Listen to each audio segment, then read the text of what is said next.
The magic നോവലിലേക്ക് ഏവർക്കും സ്വാഗതം.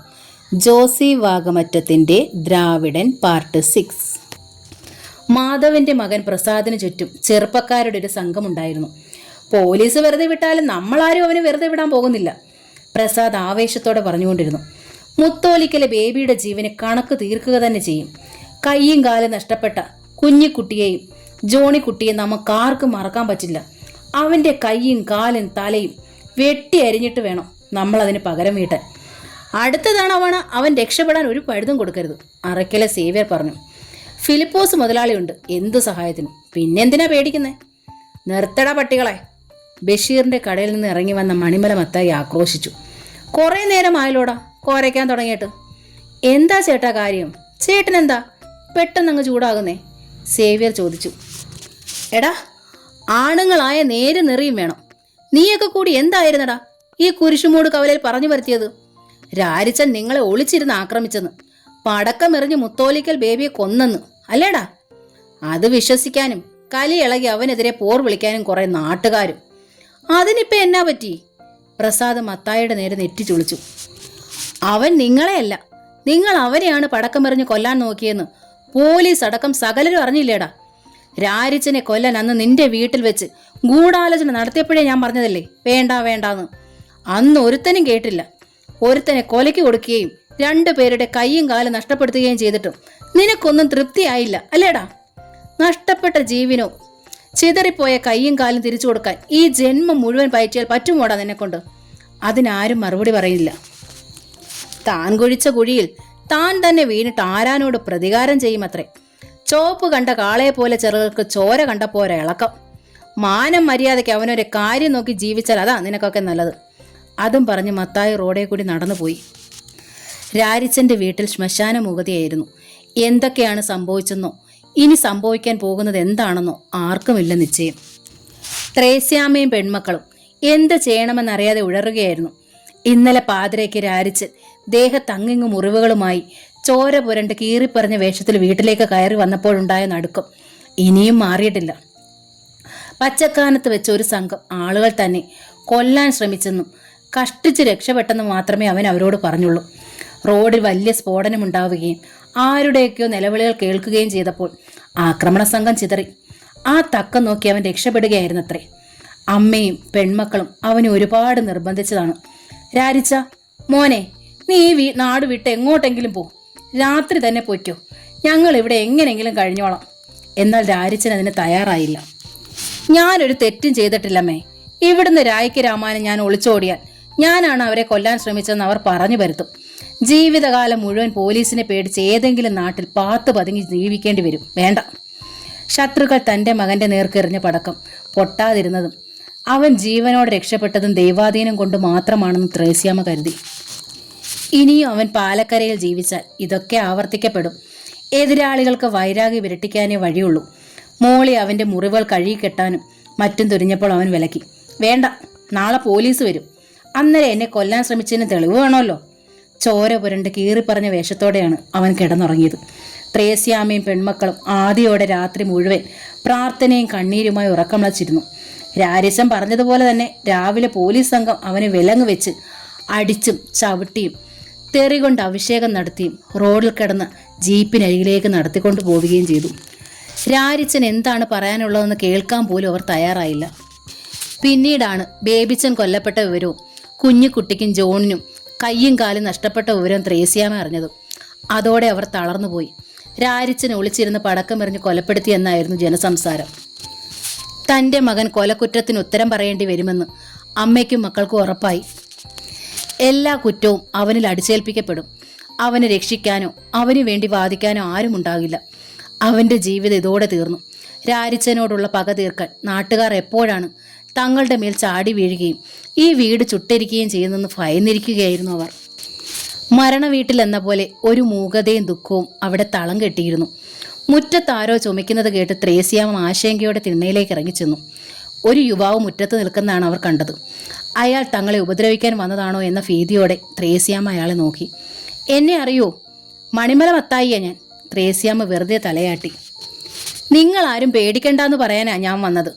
ഇന്നലെ രാത്രിയിലുണ്ടായ കുഴപ്പങ്ങൾക്കൊന്നും ഉത്തരവാദി രാരിച്ചനല്ലെന്ന് നാട്ടുകാരെല്ലാം അറിഞ്ഞു കഴിഞ്ഞു.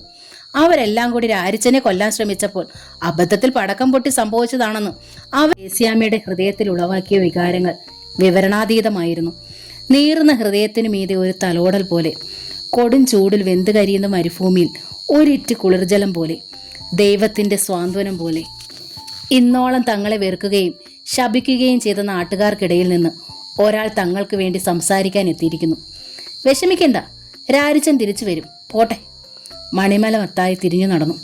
ത്രേസ്യാമ്മ നിറകണ്ണുകളോടെ അങ്ങനെ തന്നെ നിന്നു. CI നമ്പ്യാർ ആകെ ചിന്താക്കുഴപ്പത്തിലായിരുന്നു. രാരിച്ചൻ്റെ അവൻ്റെ ശത്രുക്കൾക്ക് ഇരയായി ഇട്ടുകൊടുത്തേക്കാൻ പറഞ്ഞിട്ടാണ് ഫിലിപ്പോസ് മുതലാളി പോയിരിക്കുന്നത്. രാത്രിയിൽ രാരിച്ചൻ കൊല്ലപ്പെട്ട ഫിലിപ്പോസിൻ്റെ കയ്യിൽ നിന്നും അതിന് തക്ക പാരിതോഷം കിട്ടുമെന്നും ഉറപ്പാണ്. പക്ഷേ ലോക്കപ്പിൽ വെച്ചവരുടെ മരണം നടന്നാൽ അതിൻ്റെ ഉത്തരവാദിത്വം പോലീസിൻ്റെ തലയിലെ വന്നു ചേരും. ലോക്കപ്പ് മരണം എന്നത് പത്രങ്ങൾ കൊട്ടിഘോഷിക്കാനും മതി. ഇവിടെ തനിക്ക് തലയൂരാൻ 2 പഴുതുണ്ട്. രാരിച്ചൻ്റെ പ്രതിയോഗികളാണ് അയാളെ വകവരുത്താൻ പോകുന്നത്. ലോക്കപ്പിൽ വെച്ചിച്ച് പോലീസ് ചോദ്യം ചെയ്യുന്നതിനിടെ രാരിച്ചൻ്റെ എതിരാളികൾ അവൻ്റെ മേൽ ചാടി വീണ് കഥ കഴിച്ചതാണെന്ന് വരുത്താം. മിന്നലാക്രമണമായിരുന്നതിനാൽ പോലീസിന് തടയാൻ കഴിഞ്ഞില്ല. സംഗതികൾ നിയന്ത്രണാധീനമാവുമ്പോഴേക്കും രാരിച്ചനെ അവർ വകവരുത്തി കഴിഞ്ഞിരുന്നു. ചിലപ്പോൾ ഒച്ചപ്പാടും ബഹളവും ഒന്നും കൂടാതെ എല്ലാം ഒതുക്കത്തിൽ തേഞ്ഞു മാഞ്ഞു പോയെന്ന് വരാം. രാരിച്ചന് വേണ്ടി ശബ്ദമുയർത്താൻ ആരും ഉണ്ടാവില്ല എന്നതാണ് ഒരു പ്ലസ് പോയിന്റ്. CI നമ്പ്യാർ SIക്ക് നിർദ്ദേശം കൊടുത്തിട്ടാണ് ക്വാർട്ടേഴ്സിലേക്ക് പോയത്. രാത്രിയിൽ ആ പൊടിപ്പാറ വക്കൻ്റെ മകനെ മറ്റവന്മാരുടെ ലോക്കപ്പിലേക്ക് മാറ്റിയേക്കും. ഫിലിപ്പോസ് മുതലാളി പാലക്കരയ്ക്ക് മടങ്ങുന്നതിന് മുമ്പ് ലോക്കപ്പിൽ ചെന്ന് സഹദേവനെയും കൂട്ടുകാരെയും കാണുകയുണ്ടായി. രാത്രിയിൽ പോലീസ് രാരിച്ചൻ ഈ ലോക്കപ്പ് റൂമിലെത്തിക്കും. യുക്തം പോലെ ചെയ്തോണം. 8 പേരില്ലേ നിങ്ങൾ? പിന്നെ ജീവിതത്തിൽ ഒരിക്കലും ഇതുപോലൊരവസരം കിട്ടിയെന്ന് വരില്ല. സഹദേവന്റെ കണ്ണുകൾ തിളങ്ങി. അവൻ പക്ഷേ കരുതിയല്ലേ ഇരിക്കൂ. 8 പേരൊക്കെ അവന് നിസ്സാരമായിരിക്കും. അഭ്യാസിയല്ലേ? സഹദേവൻ സംശയം പ്രകടിപ്പിച്ചു. മടയാ, കൈവിലങ്ങുകളോടെയാ അവനെ ഇങ്ങോട്ട് എത്തിക്കുന്നത്.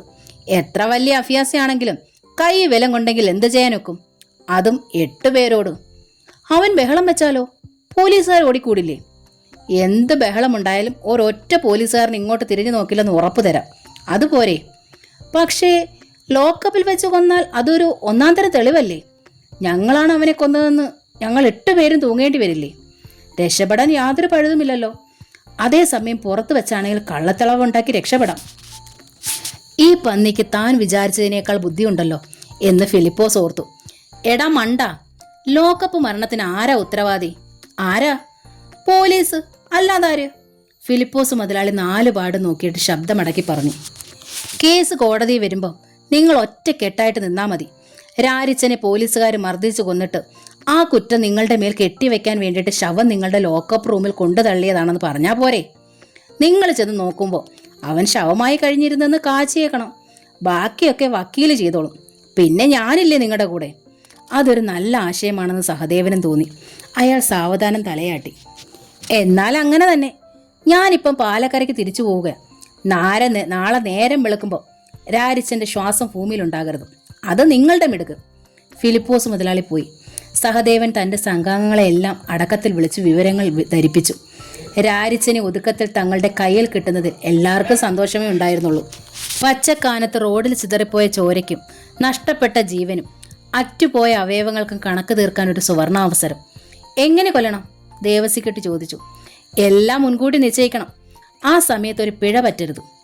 നമ്മുടെ കയ്യിൽ ആയുധങ്ങളൊന്നുമില്ലല്ലോ. മോനായി കുണ്ഠിതപ്പെട്ടു. എന്തോന്നിന് ആയുധം? ഉണ്ടെങ്കിൽ അത് ഉപയോഗിക്കാൻ പാടില്ല. നമുക്കെതിരെ തെളിവാകും. ശ്വാസം മുട്ടിച്ച് കൊല്ലുന്നതാ ബുദ്ധി. ഒന്നുകിൽ തുണി പിരിച്ച് കഴുത്തിൽ കുടുക്കി വരിഞ്ഞു മുറുക്കണം. വിലങ്ങുള്ളത് കൊണ്ട് അവനെ എതിർക്കാനൊന്നും പറ്റില്ല. കാലിട്ടടിച്ച് ബഹളം ഉണ്ടാക്കാതെ നോക്കിയാൽ മതി, സഹദേവൻ പറഞ്ഞു. അവർ തമ്മിൽ കൂടിയാലോചിച്ചൊരു ധാരണയിലെത്തി. രാത്രി 9 മണിക്കാണ് 2 പോലീസുകാർ രാരിച്ചനെ സഹദേവനും മറ്റും കിടക്കുന്ന സെല്ലിലേക്ക് കൊണ്ടുവന്നത്. അവനെ ലോക്കപ്പ് റൂമിലാക്കിയിട്ട് അവർ പുറത്ത് കടന്ന് അഴിവാതിലടച്ചു. ലോക്കപ്പ് റൂമിൽ അങ്ങിങ്ങായി ഉറക്കം തൂങ്ങുന്ന മട്ടിലായിരുന്നു സഹദേവനും സംഘാംഗങ്ങളും. രാരിച്ചൻ അവരെയെല്ലാം മാറി മാറി നോക്കി. പിന്നെ സിമെന്റിൽ ഭിത്തി ചാരി കാലുകൾ നീട്ടിവെച്ചിരുന്നു. കയ്യിൽ വിലങ്ങുള്ളതിനാൽ ചലനങ്ങൾക്കെല്ലാം ഒരു തടസ്സമുണ്ടായിരുന്നു. സഹദേവന്റെ കണ്ണുകൾ ഉറക്കം നടിച്ച് പതുങ്ങിക്കിടക്കുന്ന പൂച്ചയുടെ കണ്ണുകൾ പോലെ തന്റെ മേൽ ഇടയ്ക്കിടയ്ക്ക് പാളി വീഴുന്നത് രാരിച്ചൻ ശ്രദ്ധിച്ചു. സ്റ്റേഷൻ റൂമിൽ നിന്നും ഇരുമ്പഴിക്കിടയിലൂടെ കടന്നു വരുന്ന വെളിച്ചമേ ഉള്ളൂ. സ്റ്റേഷൻ വരാന്തയിൽ കാവൽ നിൽക്കുന്ന പാറാവുകാരനെ കാണാം. ഇടയ്ക്ക് ഓരോ പോലീസുകാർ അങ്ങോട്ടും ഇങ്ങോട്ടും നീങ്ങുന്നുണ്ട്. സമയം കടന്നു പോയിക്കൊണ്ടിരുന്നു. നല്ല തണുപ്പ്, ദേഹനൊമ്പരം. രാരിച്ചൻ അങ്ങനെ ഇരുന്ന് മയങ്ങിപ്പോയി. ആരൊക്കെയോ ചേർന്ന് തന്നെ പിടിച്ചു കെട്ടി ഒരു ചാക്കിനുള്ളിലാക്കി വലിയൊരു കയത്തിലേക്ക് ചവിട്ടി താഴ്ത്തുന്നതായിട്ടുള്ള ഒരു ദുസ്വപ്നം കാണുകയായിരുന്നു അവൻ. ചാക്കിനുള്ളിലായതിനാൽ അനങ്ങാൻ കഴിയുന്നില്ല. വെള്ളത്തിനടിയിലേക്ക് താണു പോവുകയാണ്. ശ്വാസം മുട്ടി ഒരു പുഴുവിനെ പോലെ പുളയുന്നുണ്ട്. ഇതിൽ നിന്ന് തനിക്ക് രക്ഷയില്ലെന്നും ഇത് തൻ്റെ മരണമാണെന്നും അവൻ കരുതി. അപ്പോഴേക്കും പേക്കിനാവിൽ നിന്ന് ഞെട്ടി ഉണർന്നു. ഉവ്, ശ്വാസം മുട്ടുന്നുണ്ട്. കണ്ണ് കാണാൻ വയ്യ. വലിയൊരു കട്ടി തുണി കൊണ്ട് കഴുത്തിന് മുകളിലേക്ക് പൊതിഞ്ഞിരിക്കുന്നു. തല സിമന്റ് ഭിത്തിയിലേക്ക് ബലമായി ചേർത്ത് പിടിച്ചിരിക്കുന്നു. ആരോ കഴുത്ത് ഞെരിക്കുന്നുണ്ട്. രാരിച്ചൻ കാലിട്ടടിച്ചു. അവൻ്റെ കാല് ചവിട്ടിയിരുത്തി പിടിക്കടാ, കഴിവരടാ മക്കളെ. ആരോ പല്ല് കിടിച്ചമർന്നു. കൈകളിൽ ആരൊക്കെയോ അമർത്തി പിടിക്കുന്നുണ്ട്. രാരിച്ചനൊന്ന് പെടഞ്ഞെഴുന്നേറ്റു. കാലുകളിലെ പിടുത്തമയഞ്ഞതോടെ കാലുകൾക്ക് മീതെ വായുവിലൊന്ന് ചുഴറ്റി. ഒരു സീൽക്കാര ശബ്ദമുയർന്നു. രാരിച്ചൻ്റെ പുറം ഭാഗം നിലത്തൂന്നിയ നിലയിൽ, കാലുകൾ മുകളിലേക്ക് അമർന്ന് നിരന്തരം ചലിച്ചുകൊണ്ടിരിക്കുന്നു. കൈകളേക്കാൾ വേഗത്തിലും ശക്തിയിലും അവ അവരുടെ മേൽ ആഞ്ഞു പതിച്ചു. കാലുകൊണ്ടുള്ള അടിയേറ്റ് മോനായിയും ദേവസിക്കുട്ടിയും തെറിച്ചു വീണു. രാരിച്ചൻ്റെ കഴുത്ത് ഞെരിച്ചുകൊണ്ടിരുന്ന സഹദേവന്റെ പിടലിയിൽ ആ കാലുകൾ കൃത്രിമ പൂട്ടിട്ട് ഞെരുക്കി. അതേ നിലയിൽ തന്നെ അവനെ പൊക്കിയെടുത്ത് സെല്ലിന്റെ മൂലയിലേക്ക് എറിഞ്ഞു. സഹദേവനും സംഘവും മന്ദം വിട്ടു പോയിരുന്നു. രാക്ഷസന്റെ കൈകൾ പോലെ തോന്നിയവർക്ക് അവന്റെ കാലുകൾ. ഒരാൾക്ക് തൻ്റെ കാലുകൾ ഇത്ര വേഗത്തിൽ, ഇത്ര കരുത്തോടെ, ഇത്ര കൃത്യതയോടെ ചലിപ്പിക്കാൻ കഴിയുമോ? 8 പേരും കൂടി വീണ്ടും ചാടി വീഴുമ്പോഴേക്കും രാരിച്ചൻ തൻ്റെ തലയും കഴുത്തും മുഖവും മൂടിയിരുന്ന കറുത്ത തുണി വലിച്ചു മാറ്റി. പിന്നെ ഒരു കൂട്ട പൊരിച്ചിലായിരുന്നു സെല്ലിനുള്ളിൽ. ഒരു വേള അവനെ പിടിച്ചടക്കാൻ കഴിഞ്ഞുവെന്ന് സഹദേവന് തോന്നിയ നിമിഷം രാരിച്ചനൊന്നു കുനിഞ്ഞു. ക്ഷണം നിവരുകയും ചെയ്തു. അപ്പോൾ അവൻ്റെ ഒരു കൈയിൽ മാത്രമേ വിലങ്ങുണ്ടായിരുന്നുള്ളൂ. സഹദേവൻ നടുക്കത്തോടെയാണ് അത് കണ്ടത്. ഇനി രാരിച്ചൻ്റെ ഊഴമായിരുന്നു. വലം കൈയിലെ വിലങ്ങ് കൂട്ടിപ്പിടിച്ചുള്ള ഇടിയേറ്റ് സഹദേവന്റെ 3 മുൻനിര പല്ലുകൾ തകർന്നുപോയി. കല്ലറയ്ക്കൽ മോനായിയുടെ മേൽചുണ്ട് പിളർന്ന് മുച്ചിറിയായി മാറി. വാളംപറമ്പിൽ ജോസിന്റെ മൂക്കിന്റെ പാലം ഇടിഞ്ഞു താണു. ലോക്കപ്പ് മുറിക്കുള്ളിൽ പച്ചമാംസം ഇടിച്ച് ചതയ്ക്കുന്ന ശബ്ദവും ഞെരുക്കങ്ങളും, വീഴ്ചയുടെ ഒച്ചയും അമർത്തിയ മൂളലുകളും ഉയർന്നു. പോലീസുകാരിൽ ചിലർ ലോക്കപ്പ് റൂമിന്റെ വാതിക്കൽ വന്ന് നോക്കി. എന്താടാ അവിടെ ബഹളം? സെല്ലിലെ മങ്ങിയ ഇരുട്ടിലേക്ക് നോക്കിക്കൊണ്ട് ഒരു കോൺസ്റ്റബിൾ ചോദിച്ചു. സാർ, രക്ഷിക്കണേ, ഇവൻ ഞങ്ങളെല്ലാം ഇടിച്ചു കൊല്ലുകയാ. മോനായി ദീനമായി ഞെരുങ്ങി. പെട്ടെന്ന് വാതിൽ തുറക്കപ്പെട്ടു. ലോക്കപ്പിനുള്ളിൽ വെളിച്ചം വീണു. പോലീസ് നോക്കുമ്പോൾ രാരിച്ചൻ ഭിത്തി ചാരി അനങ്ങാതെ നിൽപ്പുണ്ട്. മുഖത്തും തലയിലുമെല്ലാം ചോര ഒലിപ്പിച്ച് അവിടെ ചിതറിക്കിടക്കുകയാണ് ബാക്കി 8 പേരും. ഒരു കോൺസ്റ്റബിൾ രാരിച്ചന്റെ നേർക്ക് ആക്രോശിച്ചു. നീയാണോടാ റാസ്കൽ ഇവരെ ആക്രമിച്ചത്? നോക്കണം സാർ. രാരിച്ചൻ വിലങ്ങിട്ട കൈകൾ മുമ്പോട്ട് നീട്ടി. വിശ്വാസം വരാതെ പോലീസുകാർ വീണ്ടും നോക്കി. വിലങ്ങിട്ട കൈകളോടെ ഒരുവൻ 8 പേരെ അടിച്ച് നിലംപരിശാക്കുക എന്ന് പറഞ്ഞാൽ അത് തീർത്തും അവിശ്വസനീയം. അടി നടന്നിട്ടുണ്ടെന്നുള്ളത് വ്യക്തം. CI വിവരം അറിയിക്കും. ഹെഡ് കോൺസ്റ്റബിൾ അച്യുതംപിള്ള പറഞ്ഞു. പോലീസുകാർ വാതുക്കൽ തന്നെ നിലയുറപ്പിച്ചു. ഒരു കോൺസ്റ്റബിൾ CI വിളിക്കാൻ പോയി. 1/4 മണിക്കൂറിനുള്ളിൽ CI നമ്പ്യാർ എത്തി. രാരിച്ചൻ ജീവനോടെ ലോക്കപ്പിനുള്ളിൽ നിൽക്കുന്നത് കണ്ട് അയാൾ അത്ഭുതപ്പെട്ടു. എന്താ ഇവിടെ പ്രശ്നം? അയാൾ ലോക്കപ്പിനുള്ളിലേക്ക് കയറി. സാർ, ഈ കള്ളക്കഴിവേറി ഇവരെല്ലാം അടിച്ച് കൊല്ലാറാക്കിയിട്ടിരിക്കുന്നു. ഇവൻ ഒറ്റയ്ക്കോ? ഇവരങ്ങനെയാണ് പറയുന്നത്. രാരിച്ചൻ തന്റെ വിലങ്ങിട്ട കൈകൾ സിയയുടെ മുമ്പിലേക്ക് നീട്ടിപ്പിടിച്ചു. ഇതെങ്ങനെ വിശ്വസിക്കും അച്യുതാ? ഇവന്റെ കയ്യിൽ വിലങ്ങുണ്ടല്ലോ. വിലങ്ങ് ഊരി പിടിച്ചുകൊണ്ടാണ് സാർ അവൻ ഞങ്ങളെ അടിച്ചത്. സഹദേവൻ താടിയിലൂടെ ചോര ഒലിപ്പിച്ചുകൊണ്ട് നിരങ്ങി. നേരാണോടാ നായിന്റെ മോനെ? CI നമ്പ്യാർ രാരിച്ചനോട് അടുത്തു. സാർ, വാച്ച് പോലെ തോന്നുമ്പോൾ ഊരാനും തോന്നുമ്പോൾ ഇടാനും പറ്റുന്ന ആഭരണമൊന്നുമല്ലല്ലോ ഈ വിലങ്ങെന്ന് പറയുന്ന സാധനം. റാസ്കൽ. നമ്പ്യാർ കൈ വീശി ആഞ്ഞടിച്ചു. മുഖം വെട്ടിത്തിരിച്ചതിനാൽ അവന്റെ പിൻകഴുത്തിലാണ് അടികൊണ്ടത്. CI വീണ്ടും കൈ ആഞ്ഞു വീശി. രാരിച്ചൻ വിലങ്ങിട്ട കൈകൾ ഒരു വശത്തേക്ക് ചേരിച്ചു പിടിച്ച് അടി തടഞ്ഞു. നമ്പ്യാരുടെ കൈ പെട്ടെന്ന് പിൻവലിക്കാനാവാത്ത വിധം വിലങ്ങിനടിയിൽ കുടുങ്ങിപ്പോയി. സാർ, ഇനി എന്നെ അടിക്കരുത്, രാരിച്ചൻ പറഞ്ഞു. അപേക്ഷയും ഭീഷണിയും മുന്നറിയിപ്പും അസഹ്യതയും രോഷവും വെല്ലുവിളിയും എല്ലാം ആ വാക്കിലുണ്ടായിരുന്നു. CI കൈ പിൻവലിച്ചു. അവൻ്റെ കഴുത്തിന് കുത്തിപ്പിടിച്ചുകൊണ്ട് അമറി. അടിച്ചാൽ നീ എന്ത് ചെയ്യുമടാ നായേ? രാരിച്ചൻ നമ്പ്യാരുടെ മുഖത്തിനടുത്തേക്ക് തൻ്റെ മുഖം അടുപ്പിച്ചു. നമ്പ്യാർക്ക് മാത്രം കേൾക്കാവുന്ന സ്വരത്തിൽ കടപ്പല് ഞെരിച്ചുകൊണ്ട് പറഞ്ഞു. പിന്നെ നമ്മളിൽ ഒരാളെ ജീവിച്ചിരിക്കും. CI നമ്പ്യാർ ആദ്യം ഒന്ന് പകച്ചുപോയി. രാരിച്ചൻ പറഞ്ഞതിന്റെ അർത്ഥം എന്താണെന്ന് അവന്റെ കണ്ണുകളിൽ നിന്ന് അയാൾക്ക് വായിക്കാൻ കഴിഞ്ഞു. മരണത്തിന്റെ മണം തിരിച്ചറിയുന്ന ജന്തുസഹജമായ പ്രാണഭീതി അയാളുടെ ചോരയിലും കലർന്നിരുന്നു. CI നമ്പ്യാർ 2 ചുവട് പിന്നോട്ട് മാറി. മുഖത്തെ ചമ്മൽ മറയ്ക്കാൻ വേണ്ടി രാരിച്ചന്റെ നേർക്ക് ആക്രോശിച്ചു. കഴിവരടാ മോനെ, അത്രയ്ക്കായോടാ നീ? കോൺസ്റ്റബിൾ, ഇവനെ അപ്പുറത്ത് ലോക്കപ്പ് റൂമിലേക്ക് ഇട്ടേക്ക്. ഇവനെ ഞാൻ തന്നെ കൈകാര്യം ചെയ്തോളാം. എന്നിട്ട് CI നമ്പ്യാർ ഇറങ്ങിപ്പോയി. 2 കോൺസ്റ്റബിൾമാർ അല്പം കഴിഞ്ഞ് CI നമ്പ്യാർ സഹദേവന്റെയും കൂട്ടരുടെ അടുത്തേക്ക് ചെന്നു. ചോരയും ഒലിപ്പിച്ച് കിടക്കുന്ന ശവങ്ങൾ. 8 പേരില്ലായിരുന്നോടാ നിങ്ങൾ? നീയൊക്കെ 3 നേരം പഴങ്കഞ്ഞിയാണോടാ കഴിക്കുന്നത്? സഹദേവനും സംഘാംഗങ്ങളും മുഖം താഴ്ത്തിയിരുന്നു. വിലങ്ങിട്ട് ഒരുത്തനെ കൈ കിട്ടിയിട്ടും നിങ്ങൾ അവനെ എന്തെങ്കിലും ചെയ്യാൻ പറ്റുമോ? നീയൊക്കെ ആണാണോടാ? സർ, വിലങ്ങ് അവൻ ഊരി പിടിച്ചിരിക്കുകയായിരുന്നു. എന്നാൽ എന്താടാ, 8 പേരില്ലായിരുന്നോടാ? സഹദേവന് മറുപടിയില്ല. CI 1 മൂളി ഇരുത്തിയിട്ട് രാരിച്ചനെ അടച്ചിരുന്ന ലോക്കപ്പ് റൂമിലേക്ക് ചെന്നു. രാരിച്ചൻ വിലം കഴിച്ചു എന്നത് അയാൾക്ക് ഇപ്പോഴും വിശ്വസിക്കാൻ കഴിഞ്ഞിരുന്നില്ല. അതെങ്ങനെ സാധ്യമാകുമെന്ന് എത്ര ആലോചിച്ചിട്ടും അയാൾക്ക് ഒരു പിടിയും കിട്ടിയില്ല. വിലങ്ങിന്റെ താക്കോൽ കയ്യിൽ കിട്ടിയാൽ പോലും അതഴിക്കാൻ ബുദ്ധിമുട്ടാണ്. ആരെങ്കിലും അവനെ സഹായിച്ചിട്ടുണ്ടാകുമെന്ന് നമ്പ്യാർക്ക് തോന്നി. ഒരു പക്ഷേ കോൺസ്റ്റബിൾമാരിൽ ആരെങ്കിലും വിലം കഴിച്ചൊക്കെ വെച്ചോന്നിരിക്കാം. അല്ലെങ്കിൽ ശരിക്ക് പൂട്ട് വീണില്ലെന്നും ഇരിക്കാം. രാരിച്ചന്റെ കൈവിലങ്ങളിലേക്ക് അയാൾ നോക്കി. ആരാ വിലം കഴിക്കാൻ എന്നെ സഹായിച്ചത്? ആരും സഹായിച്ചില്ല സാർ. പിന്നെ എങ്ങനെ നീ അതഴിച്ചു? അഴിച്ചില്ല സാർ, അതിപ്പോഴും എൻ്റെ കയ്യിൽ തന്നെ ഉണ്ടല്ലോ. CI അവൻ്റെ വിലങ്ങ് പരിശോധിച്ചു. അത് ശരിക്കും പൂട്ടിയ നിലയിൽ തന്നെ ആയിരുന്നു. പോലീസുകാരെങ്കിലും നിന്നെ? ഇല്ല സാർ. CI രാരിച്ചൻ്റെ മുഖത്തേക്ക് ഉറ്റുനോക്കി സൗമ്യസ്വരത്തിൽ ചോദിച്ചു. ആരും സഹായിക്കാതെ നിനക്കത് കഴിയില്ല. പറയ്, ആരാ? ഇതിൻ്റെ പേരിൽ നിന്നെ ആരും ഒന്നും ചെയ്യില്ല, ഞാൻ ഉറപ്പ് തരാം. അതിനു മുമ്പൊന്ന് ചോദിച്ചോട്ടെ സാർ, എന്നെ കൈവലങ്ങോടെ അവരുടെ മുമ്പിലേക്ക് ഇരയായി ഇട്ട് കൊടുത്തത് എന്തിനായിരുന്നു? ആരുടെ ചതിയായിരുന്നു അതിൻ്റെ പിറകിൽ? ചതിയോ? സാറിനറിയാം. ആരുടെയെങ്കിലും കൈകടത്തിലില്ലാതെ പോലീസ് വാദിയെയും പ്രതിയെയും കൂടി ഒരു ലോക്കപ്പിലേക്ക് ഇടയില്ലല്ലോ.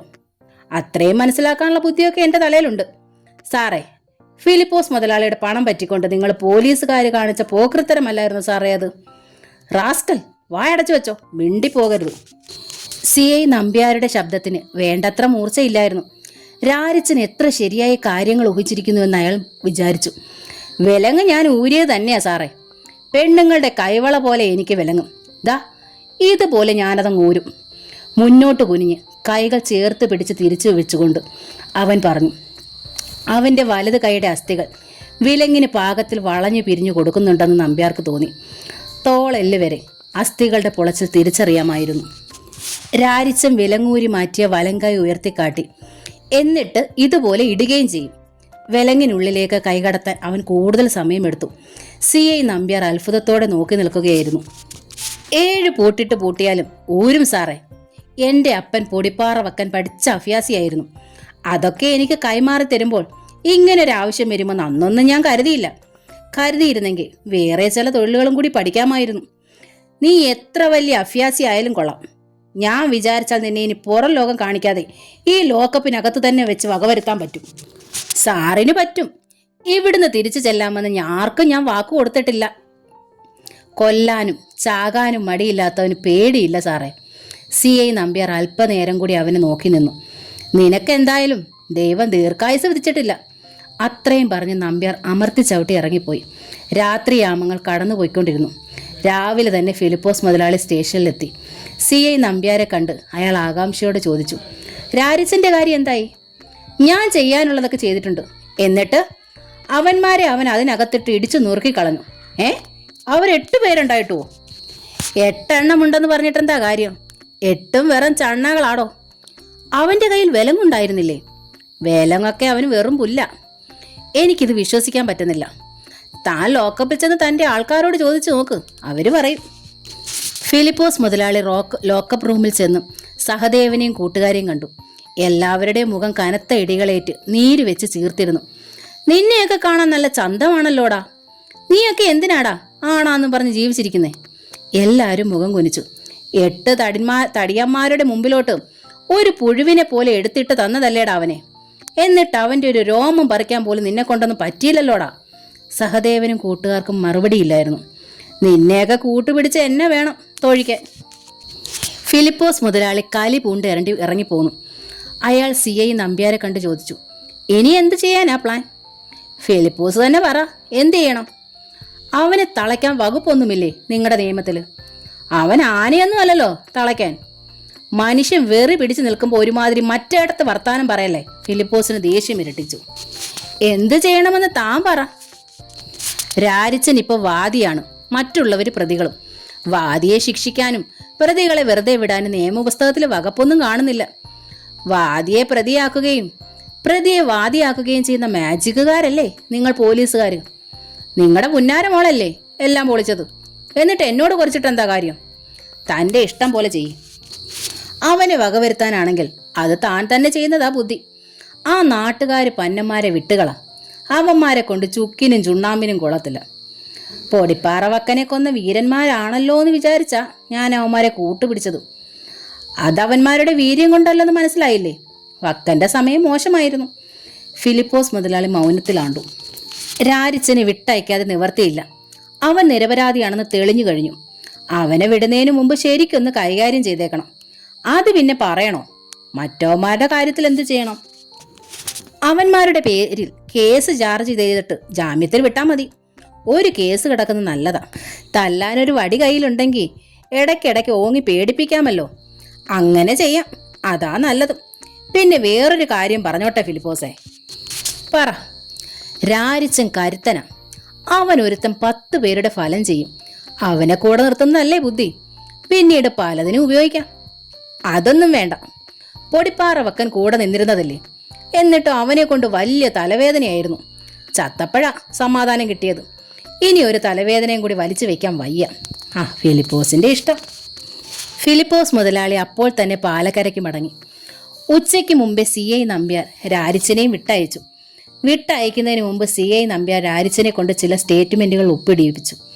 നിന്നോടൊരു പ്രത്യേക താല്പര്യം തോന്നിയിട്ട് ഞാൻ മുൻകൈ എടുത്ത് വിട്ടയക്കുക നിന്നെ. അവിടെ ചെന്ന് മാനം മര്യാദയ്ക്ക് ജീവിച്ചാൽ നിനക്ക് നല്ലത്. ഫിലിപ്പോസ് മുതലാളി രാജവെമ്പാലയാ, സൂക്ഷിച്ചു കളിച്ചോണം.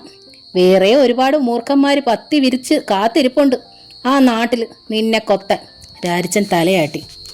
വിളിക്കുമ്പോഴൊക്കെ സ്റ്റേഷനിൽ വന്നേക്കണം. വരാം. ഇനി ഒരു തവണ കൂടി പെട്ടുപോയാൽ പിന്നെ നീ രക്ഷപ്പെടില്ല, ഓർത്തോ. അതിന് രാരിച്ചൻ തലകുലുക്കി.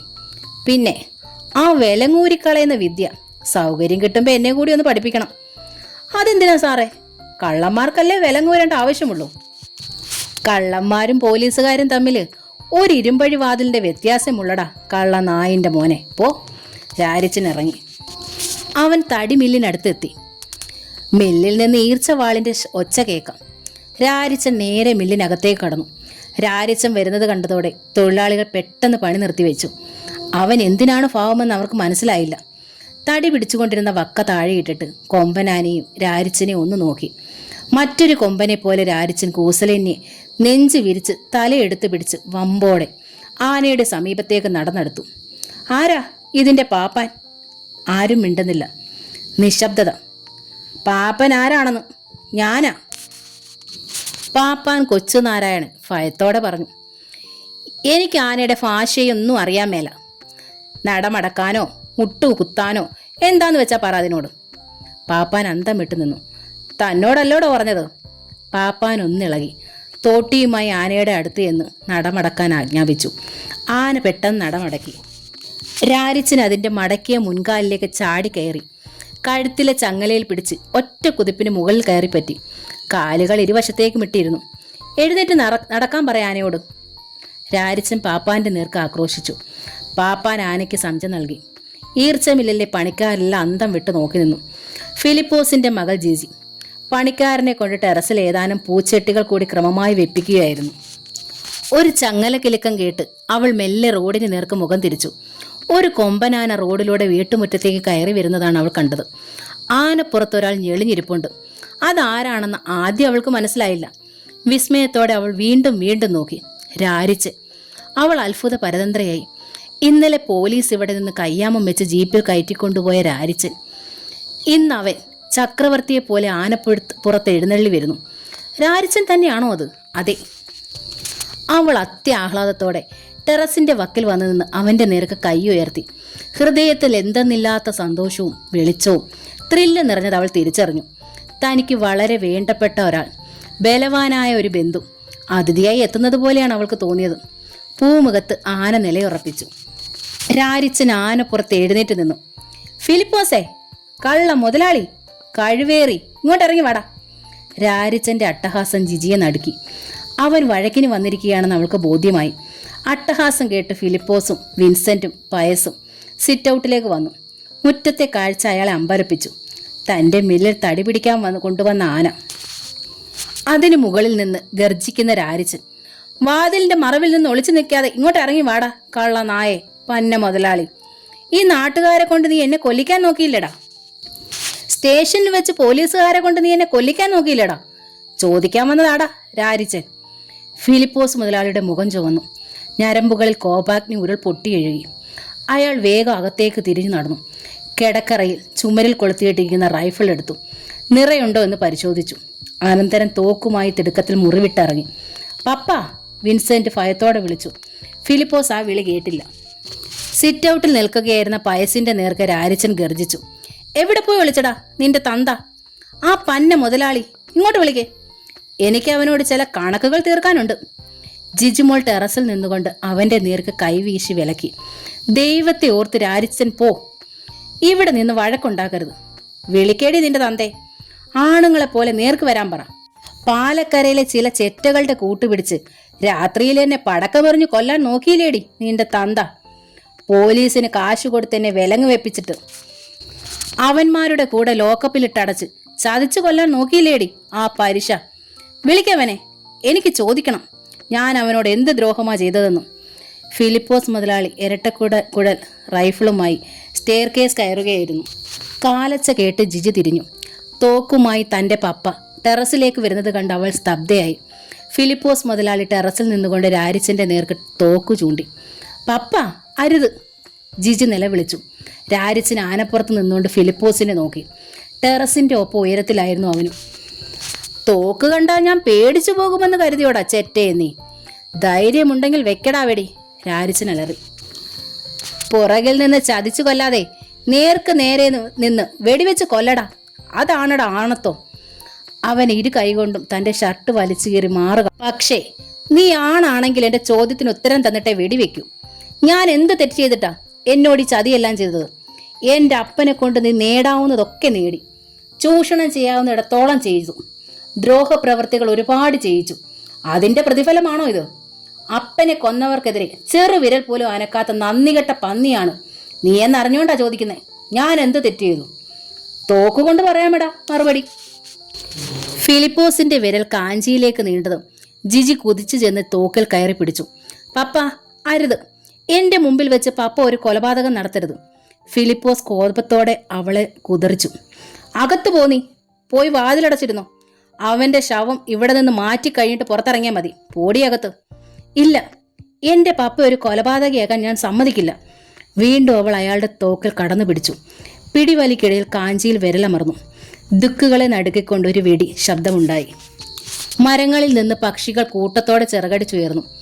ആന തുമ്പിക്കൈ ഉയർത്തി ചിഹ്നം വിളിച്ചു. മാറി നിക്കടി. ജിജിയെ തള്ളി മാറ്റിയിട്ട് ഫിലിപ്പോസ് വീണ്ടും രാരിച്ചന്റെ നേർക്ക് ഇരട്ടക്കുഴ റൈഫിൾ നീട്ടി. ജിജി പെട്ടെന്ന് രാരിച്ചനും ഫിലിപ്പോസിനും ഇടയിൽ കയറി നിന്നു. ഞാൻ സമ്മതിക്കില്ല പാപ്പ. ഈ മുറ്റത്ത് മനുഷ്യന്റെ ചോര വീഴാൻ ഞാൻ സമ്മതിക്കില്ല. അവൾ ഇരു കൈ ഉയർത്തിപ്പിടിച്ചുകൊണ്ട് നിലവിളിച്ചു. പിന്നെ രാരിച്ചന്റെ നേർക്ക് തിരിഞ്ഞു. ദയവ് ചെയ്ത് പോരാരിച്ച. ഞാൻ പോലീസുകാരോട് ഇവിടെ വെച്ച് സത്യം തുറന്നു പറഞ്ഞില്ലായിരുന്നെങ്കിൽ രാരിച്ചൻ ഇപ്പോൾ കൊലയാളിയായി മുദ്ര കുത്തപ്പെട്ട് ലോക്കപ്പിൽ കിടക്കേണ്ടി വരുമായിരുന്നു. വെല്ലുവിളിക്കാനും ചോദ്യം ചെയ്യാനും ആനപ്പുറത്ത് എഴുന്നേണ്ടി വരത്തില്ലായിരുന്നു. ഞാനാ പറയുന്നേ. രാരിച്ചൻ ഇപ്പോൾ തിരിച്ചു പോ. രാരിച്ചൻ എന്തോ പറയാൻ ഭാവിച്ചപ്പോൾ അവൾ ചീറി. രാരിച്ചനോട് പോകാനല്ലേ പറഞ്ഞത്? ശരി, ഞാനിപ്പോൾ പോകുന്നു. പക്ഷേ എൻ്റെ വെല്ലുവിളി അവസാനിച്ചെന്ന് കരുതണ്ട. ഇനിയും വരും ഞാൻ കണക്ക് തീർക്കാൻ. കരുതി ഇരുന്നോളാൻ എൻ്റെ തന്തയോട് പറഞ്ഞേക്കും. അവൻ ആനപ്പുറത്ത് നിന്ന് താഴേക്കിറങ്ങി. പിന്നെ കൈയും വീശി നടന്നു. ഫിലിപ്പോസ് മുതലാളി അപ്പോഴും റൈഫിളിൽ കൈ പിടിച്ച് കോപത്തോടെ നിന്ന് കിതയ്ക്കുകയായിരുന്നു. എടി, അയാൾ ജിജിയുടെ നേർക്ക് കയർത്തു. എന്നെ തോൽപ്പിക്കാനും നാണം കെടുത്താനും തുനിഞ്ഞിറങ്ങിയിരിക്കുകയാണോ നീ? ഇന്നലെ നീ പോലീസിന്റെ നാട്ടുകാരുടെ മുമ്പിൽ എന്നെ നാണം കെടുത്തി.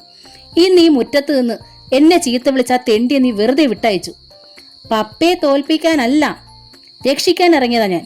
ഈ മുറ്റത്ത് രാരിച്ചന് വെടിവെച്ചിട്ട് കൊലക്കുറ്റത്തിന് ഉത്തരം പറയേണ്ടി വരില്ലായിരുന്ന പപ്പ. ഇവനെയൊക്കെ കൊന്നാൽ ആരാടി ചോദിക്കാനുള്ളത്? ആരോടാണ് ഞാൻ ഉത്തരം പറയേണ്ടത്? അവനെ കൊന്നതല്ല, തന്നെത്താൻ വെടിവെച്ച് ആത്മഹത്യ ചെയ്താണെന്ന് വരുത്തി തീർക്കാൻ എന്നെ കൊണ്ട് പറ്റും. അതിനുള്ള ചങ്കുറപ്പുണ്ടായിട്ടാടി അവന്റെ നേർക്ക് തോക്ക് ചൂണ്ടിയത്. അവനെ കൊന്നാൽ ഞാൻ ചോദിക്കും, പപ്പയ്ക്ക് എന്നോട് ഉത്തരം പറയേണ്ടി വരും. ഏത് കോടതിയിലും ഞാൻ പറയും എൻ്റെ പപ്പയാണ് അവനെ വെടിവെച്ച് കൊന്നതെന്ന്. ദൃക്സാക്ഷിയാണ് ഞാനെന്ന്. ഫിലിപ്പോസ് മുതലാളി തളർന്നുപോയി. തോക്ക് പിടിച്ചിരുന്ന കൈ താനേ താണു. ജോസി വാകമറ്റത്തിൻ്റെ ദ്രാവിഡൻ എന്ന നോവലിൻ്റെ ഈ ഭാഗം ഇവിടെ പൂർണ്ണമാവുകയാണ്. ഈ നോവൽ നിങ്ങൾക്ക് ഇഷ്ടമായെങ്കിൽ പ്ലീസ് ഒന്ന് സബ്സ്ക്രൈബ്